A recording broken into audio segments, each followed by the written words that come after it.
ఈ స్వీట్ మీరు ఎక్కడ వెతికినా కానీ దొరకదు. అంత కొత్త స్వీట్ అన్నమాట ఇది. ఇది చాలా సింపుల్గా జస్ట్ 4 సింపుల్ ఇంగ్రీడియంట్స్తో తయారు చేసుకోవచ్చు. ఇంకా లేట్ ఎందుకు, ఎలా తయారు చేసుకోవాలో చూసేద్దాం. ఫస్ట్ అయితే ఈ స్వీట్ తయారీ కోసం ఒక కడాయిలోకి 1 కప్ వరకు షుగర్ అయితే వేసుకుంటున్నాను. మీకు షుగర్ నచ్చకపోతే బెల్లంతో అయినా కానీ ఈ స్వీట్ అనేది చేసుకోవచ్చు. 1 కప్పు షుగర్కి 1/2 కప్పు వరకు వాటర్ అనేటివి యాడ్ చేసుకొని ఈ విధంగా షుగర్ సిరప్ అయితే రెడీ చేసుకోవాలి. ఇప్పుడు దీంట్లోకి 1/2 కప్పు వరకు శనగపిండి అంటే బేసన్ అయితే యాడ్ చేసుకోవాలి. 1 కప్పు వరకు షుగర్కి 1/2 కప్పు వరకు బేసన్ అనేది స్వీట్నెస్ అనేది పర్ఫెక్ట్గా సరిపోతుంది. ఇప్పుడు కంటిన్యూస్గా ఈ విధంగా కలుపుకుంటూ బబుల్స్ వచ్చే ఈ విధంగా ఉడికించుకోవాలి. ఇప్పుడు ఏ కప్తో అయితే మనం బేసన్ అయితే తీసుకున్నామో అదే కప్ తోటి 1/2 కప్ కన్నా కొంచెం ఎక్కువగా అంటే 1 అరకప్పు వరకు ఆయిల్ కానీ గీ కానీ వేసుకొని ఒక ప్యాన్లో హీట్ చేసుకోవాలి. ఈ హీట్ చేసుకున్న ఈ ఆయిల్ కానీ గీ కానీ పక్కన పెట్టేసుకోండి. ఇప్పుడు మనం వీడియోలో చూపిస్తున్న విధంగానే ఎలా అయితే కలుపుతున్నానో ఈ విధంగానే కంటిన్యూస్గా ఈ విధంగా కన్సిస్టెన్సీ వచ్చే విధంగా ఈ బేసన్ మిక్చర్ని కలుపుతూ ఉండాలి. ఇప్పుడు మధ్యలో మనకి ఇక్కడి నుంచి ప్రాసెస్ అనేది స్టార్ట్ అవుతుంది.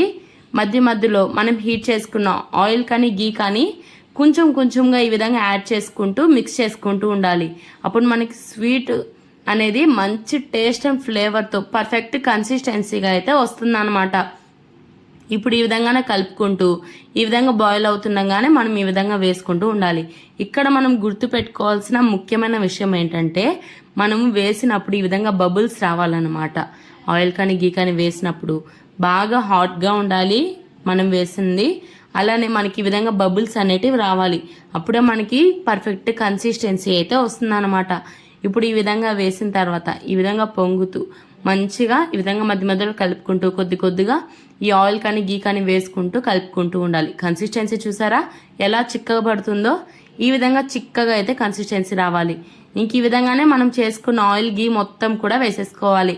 1/2 కప్ తీసుకున్నాం కదా, 1/2 కప్ మొత్తం కూడా ఈ బేసన్లో వేసుకుంటూ ఈ విధంగా కలుపుకుంటూ ఉండాలన్నమాట. అడుగు పట్టుకోకుండా కంటిన్యూస్గా కలుపుతూనే ఉండాలి. ఈ ప్రాసెస్ మనకి కొంచెం టైం పడుతుంది. ఎక్కువ టైం అంటే ఏం పట్టదు, జస్ట్ ఒక 5 to 6 minutes వరకు ఈ ప్రాసెస్లో అయితే టైం పడుతుంది. నాకు కడాయిలో కన్వీనియంట్గా లేదు, సో నేను ఈ నాన్ స్టిక్ ప్యాన్లోకి అయితే యాడ్ చేసుకున్నాను. అదే మిక్సర్ సేమ్ ప్రాసెస్, అదే మిక్సర్ నేను నాన్ స్టిక్ ప్యాన్లో అయితే యాడ్ చేసుకుంటున్నాను. మీకు వీలైనంత వరకు నాన్ స్టిక్ ప్యాన్లో కానీ నాన్ స్టిక్ కడాయిలో కానీ ఈ ప్రాసెస్ చేసేదానికి ట్రై చేయండి. ఇప్పుడు చూసారా, కంటిన్యూగా కలుపుతూ ఉంటే మనం వేసిన ఆయిల్ కానీ గీ కానీ ఏ విధంగా సపరేట్ అవుతూ బబుల్స్ వచ్చి ఉడుకుతుందో ఈ విధంగా రావాలన్నమాట.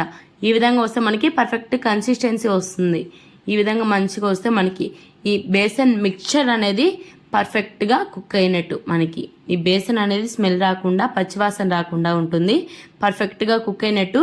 వీడియోలో చూపిస్తున్న కన్సిస్టెన్సీ అనేది ఈ విధంగా పొంగుతూ ఉండాలన్నమాట. ఇప్పుడు స్టవ్ అనేది ఆపేసుకోండి. స్టవ్ ఆఫ్ చేసిన తర్వాత ఏదైనా బౌల్లోకి కావచ్చు, కంటైనర్లోకి కావచ్చు, ఈ మిశ్రమం మొత్తం కూడా యాడ్ చేసుకోవాలి.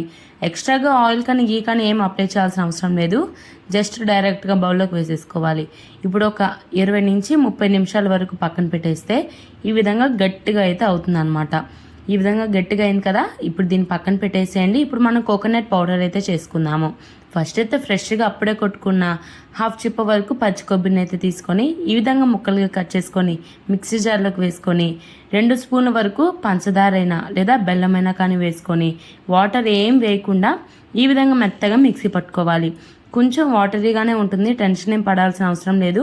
కన్సిస్టెన్సీ అనేది ఈ విధంగానే ఉంటేనే పర్ఫెక్ట్గా ఉన్నట్టు. ఇప్పుడు దీంట్లో కొంచెం ఆ కొబ్బరిది వరకు 1 స్పూన్ వరకు తీసి వేరొక బౌల్లో తీసి పక్కన పెట్టుకొని ఆ శనగపిండి మిశ్రమం కూడా దీంట్లో వేసుకొని ఈ విధంగా మెత్తగా గ్రైండ్ చేసుకోవాలి. ఈ విధంగా మెత్తగా గ్రైండ్ చేసుకుంటే చూసారా ఇంకా థిక్గా అయితే అవుతుందన్నమాట.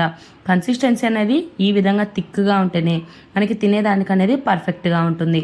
ఇప్పుడు మనం రెడీ చేసుకున్న మిశ్రమాన్ని ఏదైనా బౌల్లో కావచ్చు లేదా ఏదైనా ప్లేట్లో కావచ్చు, మీరు తినేదానికి కన్వీనియంట్గా ఉండే దాంట్లో వేసుకొని ఈ మిశ్రమం మొత్తం కూడా దాంట్లో వేసుకోవాలి. మీకు కన్సిస్టెన్సీ చూస్తేనే తెలుస్తుంది కదా ఎంత థిక్గా ఉందో. ఈ విధంగా థిక్గా అయితే ఉండాలన్నమాట.